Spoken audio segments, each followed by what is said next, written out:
if you're from a low-income background, regardless of race, in the 60s, you had about a 10% chance of getting a college degree, and today it's still a 10% chance. What am I telling you? That one of our challenges in America as you become leaders is to say that America is better than that. Freeman Dubrowski is the president of the University of Maryland, Baltimore County. Under his direction, the university has become a major research institution and a leader in STEM education. What we've done that's a bit unusual is to include both undergraduates as well as graduates in the research enterprise. And the proof of our effectiveness is that over 40% of our undergraduates of all races go immediately to grad school. As vice provost of UMBC in 1988, Dr. Dubrowski noticed that minority students were not always succeeding in math and science classes. We said, let's be bold. Let's see if we can create a program that would produce students who would be so good that they would excel and want to go on and get PhDs in engineering and science. Every person needs to believe there's unconditional support, that we will not give up on you and you must not give up on yourself. So Dubrowski co-founded the Meyerhoff program, providing personal advising, tutoring, and mentorship, plus research opportunities and summer internships. To date, 239 students from the program have earned master's degrees, and 189 have earned PhDs. It has become a national model for STEM education. Dubrowski is having an impact beyond the UMBC campus. Through TED Talks and books, he's reaching educators and parents. We have learned so much from a group of students who are typically not at the top of the academic ladder, students of color, students underrepresented in selected areas. And what makes the story especially unique is that we have learned how to help African-American students, Latino students, students from low-income backgrounds to become some of the best in the world in science and engineering. In 2011, Dubrowski chaired a study committee that produced a national report aiming to increase minority representation in science and technology.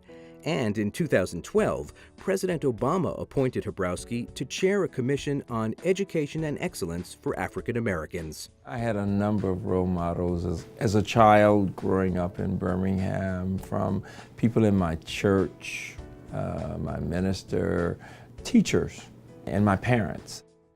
Dubrowski believes the civil rights movement shaped his personal philosophy. Along with hundreds of other young people, he marched in the Children's Crusade, a pivotal protest that helped lead to the passage of the 1964 Civil Rights Bill.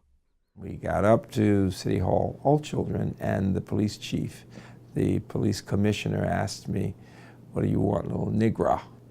And I was so afraid, and I said, "We want to kneel and pray, simply to pray for our freedom to ask the country for a good education."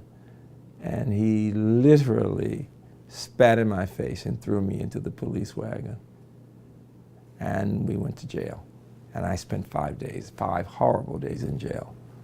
We had a chance to see so much about human behavior, to understand that life is not always fair, but that people can determine that they're not going to be victims. As an educator, I'd say to young people not to let other people define who they are.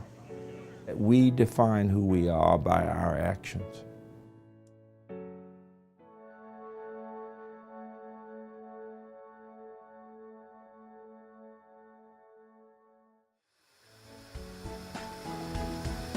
Ashwin Kumar Gupta and his students improve combustion and reduce pollution. They work to make combustors burn cleaner, more efficiently, and with less noise. Dr. Ashwin Kumar Gupta is Distinguished University Professor at the University of Maryland, College Park. He is also founder and director of the university's Combustion Laboratory. Dr. Gupta is a pioneer in high-temperature air combustion called HITAC and colorless distributed combustion technology called CDC. These create more uniform flames with smaller temperature gradients. The technology is used in industrial furnaces around the world. Optimized high-tech combustion sometimes produces a flame with a green tint. Combustion experts around the world call Dr. Gupta Mr. Green Flame. On the spectral emission. Dr. Gupta's teams also miniaturize high-tech to what they call mesoscale combustion. They design combustors just a millimeter across or smaller. It's a difficult feat because when combustion takes place in a very small volume, nearby surfaces draw away heat, usually quenching the flame. Dr. Gupta also studies ways to reform biomass and municipal and industrial wastes into synthetic fuel.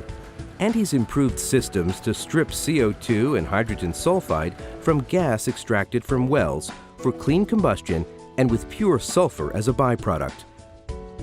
High school students are frequent visitors to Dr. Gupta's lab, and Dr. Gupta says he is happy when he helps change the lives of young people by steering them toward engineering and technology. Dr. Gupta lectures and consults around the world, and his global activities include STEM programs too. Each year, he teaches an online course for students throughout Asia, and he is editor-in-chief of a journal that publishes their research articles. For his accomplishments as a teacher and mentor, for research on combustion and energy and environmental sustainability, and for professional service, ASME welcomes Dr. Ashwin Kumar Gupta as honorary member.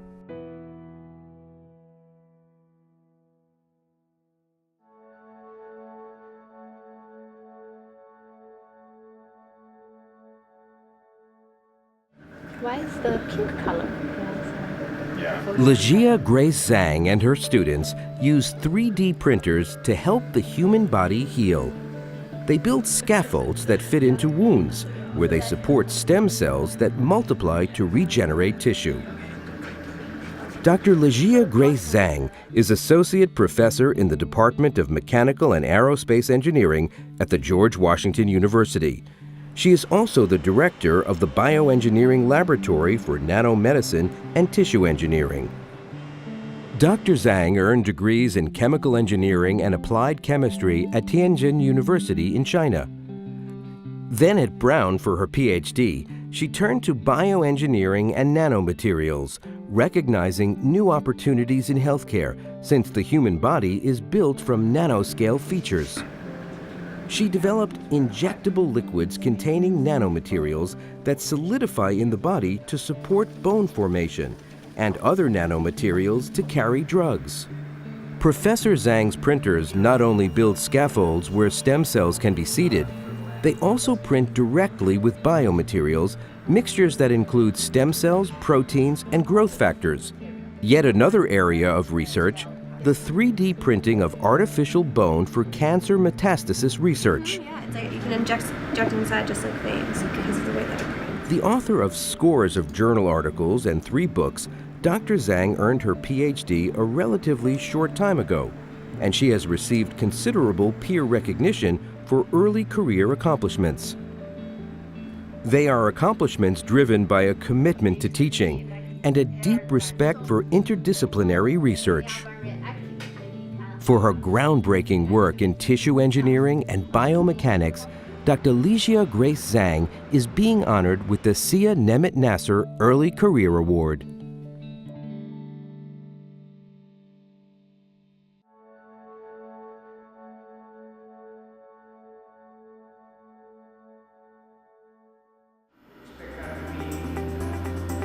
Evangelos Lascaris recently received his 200th U.S. patent. Many are for inventions related to superconducting magnets and for inventions that help turn magnetic resonance imaging technology into a commercial success for General Electric. Dr. Evangelos Lascaris is a chief engineer for diagnostics imaging and biomedical technologies at GE Global Research in Niskayuna, New York. Dr. Lascaris has been with GE for 50 years. He transferred to the Research Center in 1973, where he began working with superconducting magnets.